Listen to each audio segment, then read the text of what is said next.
اعوذ باللہ من الشیطان الرجیم بسم اللہ الرحمن الرحیم تبت یدا ابی لہب وتب ما اغنى عنه ماله وما كسب سيصلى نارا ذات لهب وامرأته حمالة الحطب في جيدها حبل من مسد صدق اللہ العظیم۔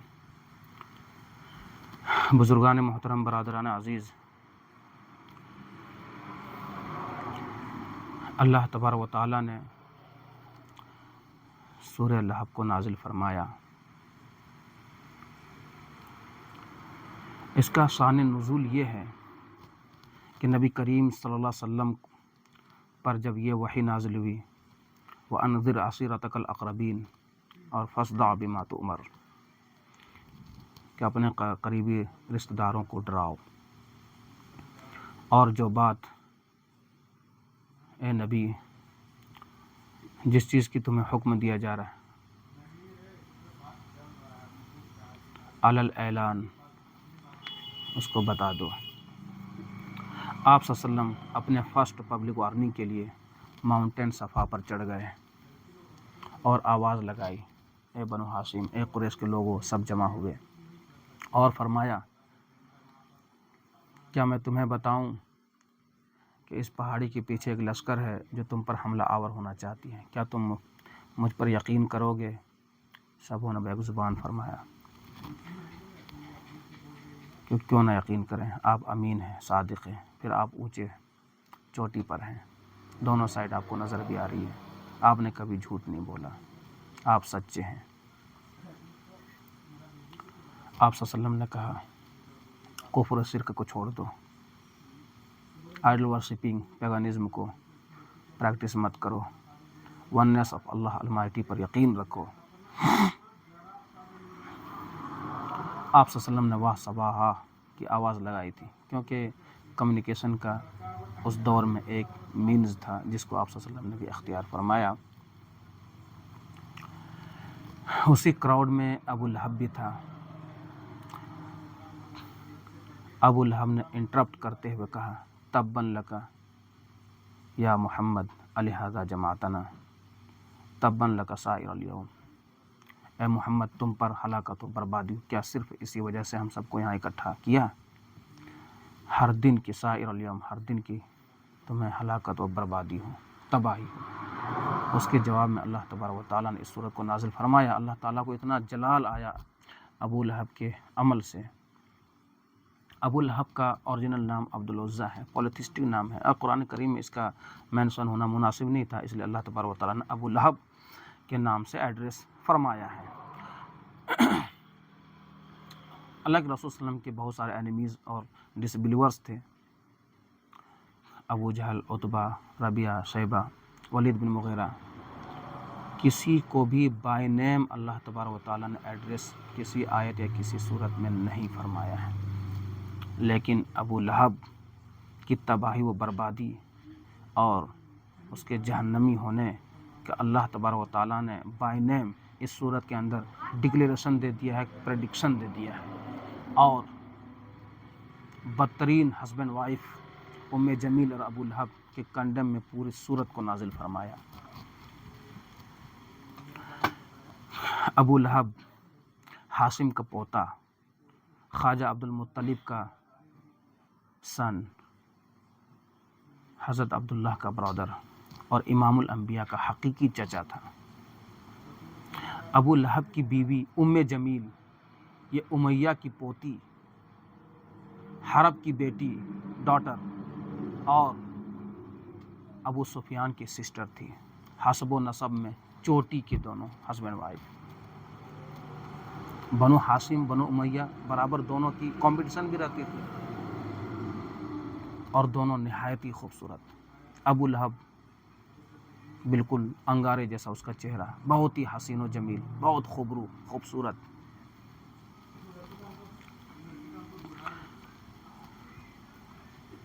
لیکن دونوں کا مشن، دونوں کا ویژن اور دونوں کا موٹیو ایک ہی تھا، اور وہ تھا اسلام کو ختم کرنا۔ آپ صلی اللہ علیہ وسلم کے مشن میں روڑے اٹکانا، ڈیفیم کرنا، آپ صلی اللہ علیہ وسلم کو تکلیف پہنچانا۔ اللہ تبارک و تعالیٰ کو اتنا جلال کیوں آیا؟ کیونکہ ابو لہب آپ صلی اللہ علیہ وسلم کا حقیقی چچا آپ کی برتھ کو، آپ کی چائلڈہڈ کو، ایڈولسنس کو، اڈلٹہڈ کو، 40 سال کی زندگی آپ صلی اللہ علیہ وسلم کی ابو لہب کے بیچ میں رہی۔ آپ کی سچائی کو ابو لہب نے مشاہدہ کیا، آپ کی دیانت، امانت، صداقت کو دیکھا، پھر بھی مخالفت کیا۔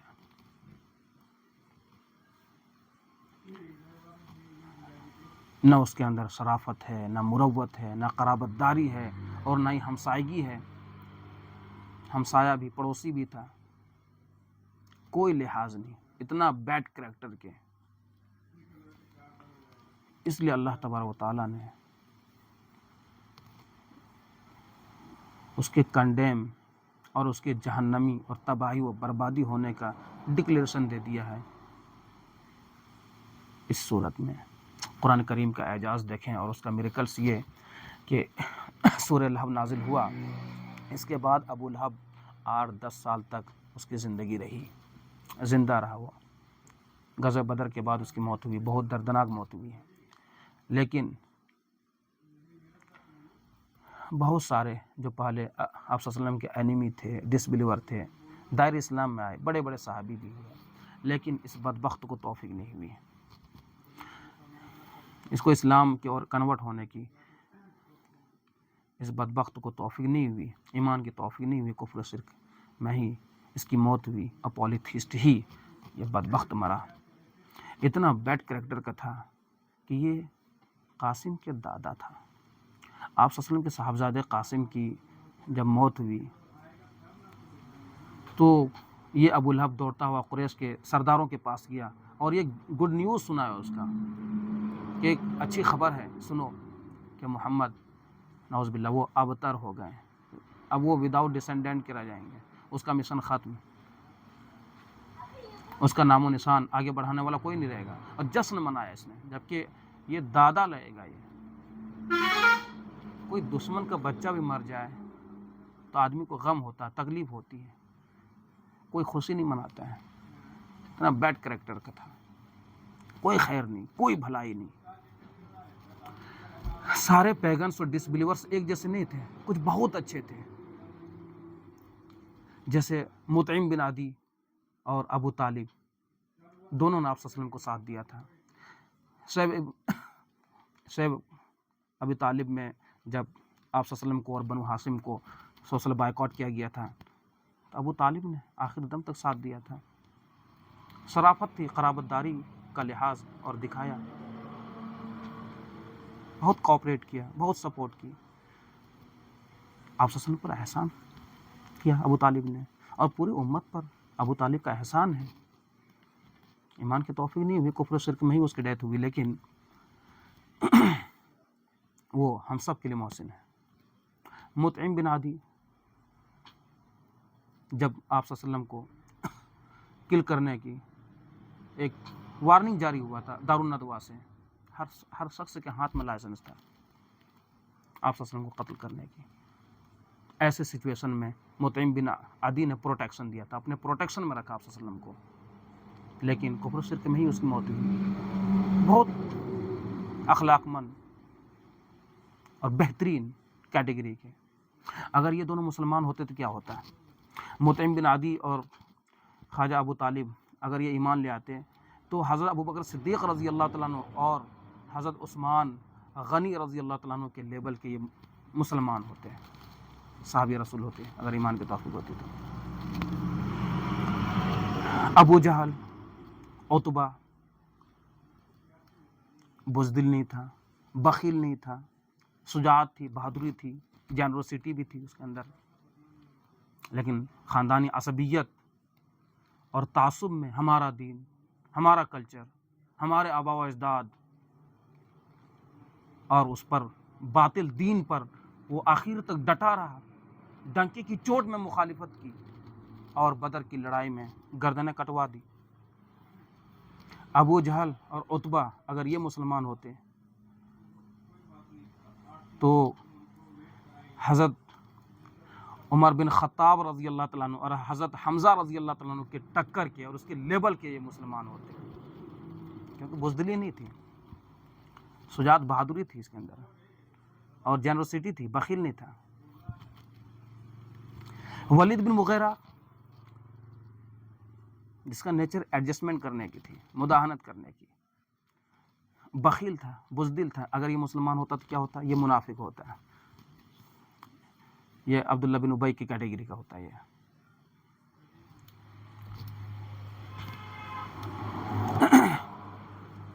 لیکن ابو لہب بدترین شخص، اس کے اندر کوئی خیر نہیں سوائے شر کے، کچھ بھی نہیں تھا، انتہائی کنجوس، اسٹینجی اور بزدل تھا۔ بدر کی لڑائی میں شریک نہیں ہوا، یہ گھر پر ہی رہا، اور جب اس کو قریش کے ڈیفیٹ ہونے کی خبر ملی تو اس کا جو فیس جو چمکتا ہوا وہ بلیک ہو گیا وہ، اور پھر ایک طاعون کی بیماری اس کو لگی، پھوڑا ہوا، اور اسی میں اس کی ڈیتھ ہوئی، بہت دردناک۔ اللہ تعالیٰ نے فرمایا تبت یدا ابی لہب وتب ما اغنی عنہ مالہ ما کسب۔ صاحب ثروت تھا، چیف تھا، لیڈر تھا، دولت مند تھا، ٹریزری اسی کے تحویل میں تھا، اس نے سونے کے ہرن بھی چرایا تھا۔ اللہ تعالیٰ نے فرمایا ابو لہب کے دونوں ہاتھ برباد ہو گئے، خود بھی وہ ہلاک ہو گیا، اور جو اس کی مال و دولت تھی اور جو اس نے کمایا وہ کوئی کام نہیں آیا۔ سیصلی نارا ذات، ان قریب وہ بلیجنگ فائر میں، بلیجنگ فلیم میں داخل ہوگا، اس کا ڈیسٹینیشن جہنم ہے، بھڑکتی ہوئی آگ ہے، شعلے ہیں، اور اس کو سپورٹ اور کوآپریٹ کرنے والی جو اس کی وائف تھی ام جمیل، اس کا بھی ڈیسٹینیشن وہی جہنم ہے، اس کے ساتھ وہ بھی وہاں رہے گی۔ جو حمالۃ الحطب، جو فائر ووڈ کیریئر، جو لکڑیاں ڈھونے والی، اور آپ صلی اللہ علیہ وسلم کے راہ میں کانٹے دار جھاڑیاں اور کٹیلی شاخیں وہ بچھانے والی، اس کا بھی انجام وہی ہوگا۔ فی جیدہا حبل من مسد، اپنی گردن میں جو ایک قیمتی اور موتی کا جو ہار پہن کے رہتی تھی، وہ بٹی ہوئی موٹی رسی ہوگی، اسی حالت میں وہ قیامت کے دن اٹھائی جائے گی، اور وہی جہنم اس کا انجام ہوگا، ٹھکانہ ہوگا۔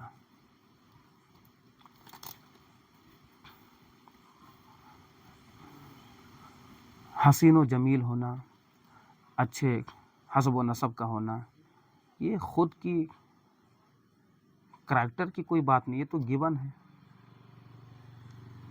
اللہ تعالیٰ نے عطا کر دیا، لیکن اپنا جو معاملہ وہ بہت بیڈ کریکٹر کا تھا۔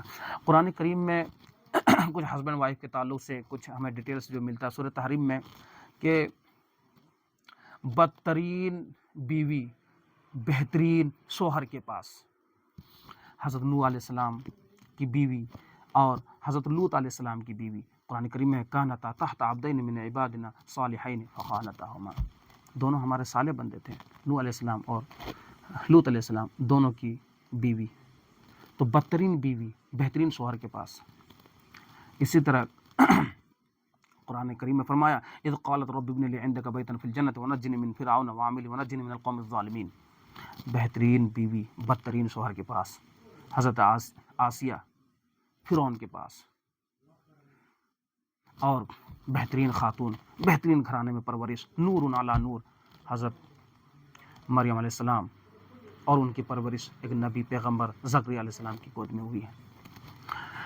بدترین شوہر، بدترین بیوی، دونوں بدترین ہسبینڈ وائف، ابو لہب اور ام جمیل۔ اللہ تبارک و تعالیٰ نے ابو لہب اور ام جمیل کی تباہی و بربادی اور اس کے جہنم ہونے کا ڈکلیریشن دیا، اور قرآن کریم کا اعجاز کہ اس کو ایمان کی توفیق نہیں ہوئی، کفر و شرک میں ہی اس کی موت ہوئی۔ اللہ تبارک و تعالیٰ ہم سب کو ہمارے ایمان میں تقویت عطا فرمائے، اور ہم سب کو سنت پر عمل کرنے کی توفیق نصیب فرما۔ وآخر دعوانا